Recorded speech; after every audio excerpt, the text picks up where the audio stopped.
नमस्कार दोस्तों। आज मैं आपको बाली की गुफा के बारे में बताने जा रहा हूँ। वानर राज बाली के बारे में एक बात यह भी कही जाती है कि कितने से कितना बड़ा शक्तिशाली क्यों ना हो, अगर उनके सामने आ जाए तो वह उसकी आदि शक्ति हरण कर लेते थे। यहाँ तक कि श्री राम भगवान ने भी उनका छुप करके वध किया था। जी हाँ, वानर राज बाली का शासन किष्किंधा नगरी में हुआ करता था। वह इतने बलशाली थे कि उन्होंने रावण को भी पराजित कर रखा था। एक दिन उनके द्वार पे मायावी नामक एक राक्षस उनको ललकारता है। रात का समय था।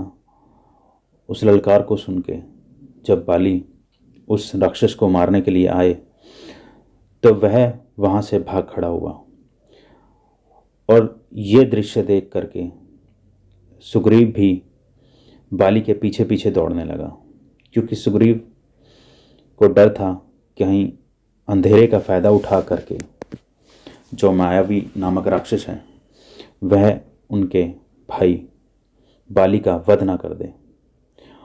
और एक तरफ मायावी राक्षस भागता भागता एक गुफा में जाकर छुप गया। उसके पीछे पीछे दौड़ते दौड़ते दोनों भाई पहुँचे उस गुफा के नज़दीक। जैसे ही दोनों भाई गुफा में जाने लगे तो वानरराज बाली ने अपने भाई सुग्रीव को कहा कि तुम यहीं रुक करके मेरी प्रतीक्षा करो और देखो कहीं वह वापस इस रास्ते से भाग ना जाए, और अगर 3 महीने तक मैं वापस लौट कर ना आया तो तुम वापस किष्किंधा चले जाना। बहुत रोकने के बावजूद भी वह नहीं रुके और वानरराज बाली गुफा के अंदर चले गए, और सुग्रीव उनका 3 महीने तक वहीं पर इंतज़ार करता रहा। जब कई महीनों तक वानरराज बाली वापस नहीं आए और एक दिन वानरराज बाली देखते हैं कि गुफा में से चीखने चिल्लाने की आवाज़ आ रही है और खून बहता हुआ बाहर आ रहा है, तो उनको चिंता हुई शायद मायावी राक्षस ने उनके भाई वानर राज बाली का वध कर दिया है और वह बाहर आकर उसका भी वध कर देगा और किष्किंधा राज को अपने कब्जे में ले लेगा। इस डर के कारण उन्होंने उस जगह पर एक बड़ा सा पत्थर रख करके उस गुफा का द्वार बंद कर दिया और वहाँ से वापस किष्किंधा चले गए। लेकिन तकरीबन 1 साल बाद जब वानरराज बाली वापस गुफा से बाहर आने लगे उस मायावी राक्षस का वध करके, तो उन्होंने देखा कि गुफा के द्वार पर एक बड़ा सा पत्थर लगा हुआ है, और उसे देखकर वे हैरान हो गए। उन्होंने सोचा कि सुग्रीव उनका शासन हड़पना चाहता है, उसने जानबूझकर यह पत्थर यहाँ पर लगाया है।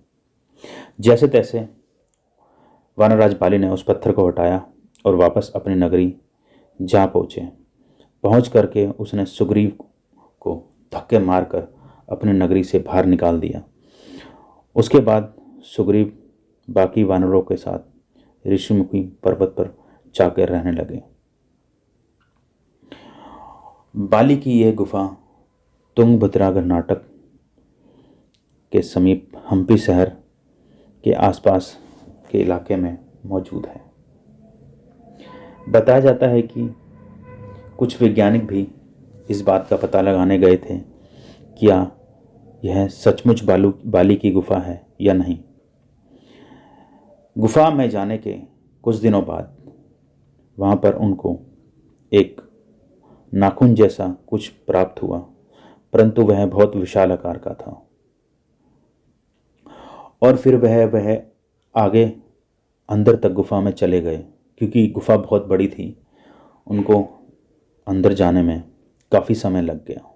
लेकिन वह जैसे ही गुफा के अंदर पहुँचे तो उन्होंने देखा कि गुफा में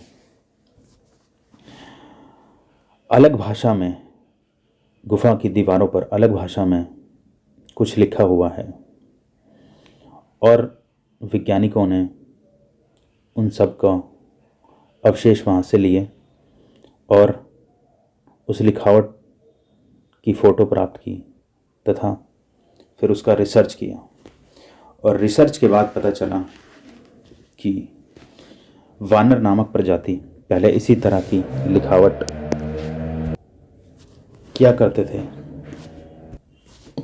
और ये लिखावट तकरीबन 5 से 6,000 साल पुरानी है। वैज्ञानिकों ने इस बात पर मोहर लगा दी कि यह वानर जातियों की ही लिखावट है और यहाँ पर इस तरह की हष्ट-पुष्ट बलवान वानर जाति रहा करती थी या उनका आपस में युद्ध हुआ था। और उस नाखून का भी बाद में शोध किया गया तो पाया गया कि यह किसी आम इंसान या किसी जानवर का नाखून नहीं है, यह किसी राक्षस का ही नाखून है। तथा वैज्ञानिकों ने इस बात का भी सच मान लिया कि यह वानरराज बाली की ही गुफा है, जहाँ पर तकरीबन 1 वर्ष तक उन्होंने उस मायावी राक्षस को ढूंढ निकाला और उसका वध किया था। तो इस तरह की और वीडियो देखने के लिए हमारा चैनल सब्सक्राइब करें। धन्यवाद।